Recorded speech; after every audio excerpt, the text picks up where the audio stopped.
अस्सलामुअलैकुम व्यूवर्स, उम्मीद करता हूँ सब ठीक होंगे, अपने अपने कामों में बहुत अच्छी तरह से मसरूफ़ होंगे। तो सर्दियों के दिन ख़त्म होते ही जैसे ही गर्मियाँ शुरू होती हैं तो हमारे अक्सर पौधों पे दोबारा से पत्ते आना शुरू हो जाते हैं और फूल और ग्रीनरी जो है हमारे पौधों में बढ़ जाती है। जबकि सर्दियों का सीज़न जैसे ही शुरू होता है तो हमारे ज़्यादातर प्लांट्स जो कि सीज़नल हो और परमानेंट प्लांट हों, उनके लीव्स जो हैं वो गिरना शुरू हो जाते हैं और ग्रोथ बिल्कुल रुक जाती है।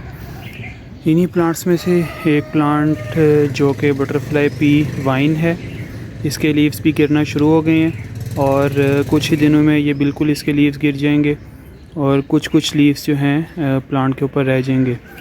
तो इन दिनों में प्लांट्स पे फ्लावरिंग के बाद जो फली बनती है उसके अंदर सीड्स बन चुके हैं, बिल्कुल रेडी हैं।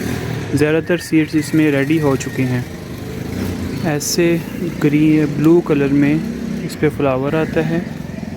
उस फ्लावर के बाद ऐसी ही ग्रीन फली इस पे बनती है और उसके बाद वो फली जो है वो ऐसे ब्राउन हो जाती है, येलो टाइप हो जाती है और इसके बाद हम इसको हार्वेस्ट करके रख सकते हैं और नेक्स्ट सीज़न के लिए इनको हम ग्रो कर सकते हैं। ज़्यादातर प्लांट्स जो हैं वो डेड तो नहीं होते, लेकिन उनके लीव्स गिर जाएंगे और वो नेक्स्ट ईयर आपके इस्तेमाल में आ जाएगा प्लांट। और अगर उनके वो डेड हो भी जाए, अगर आप उसको निकाल भी दें तो इसके सीड्स बहुत इजीली ग्रो हो जाते हैं। तो ये जो भी सीड आप इसमें से निकालें उनको नेक्स्ट ईयर आप इजीली ग्रो कर सकते हैं।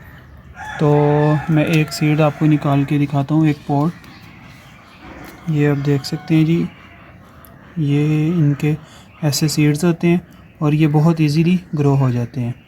तो जिन के पास ये प्लांट है वो अपने सीड्स जो हैं वो उतार लें।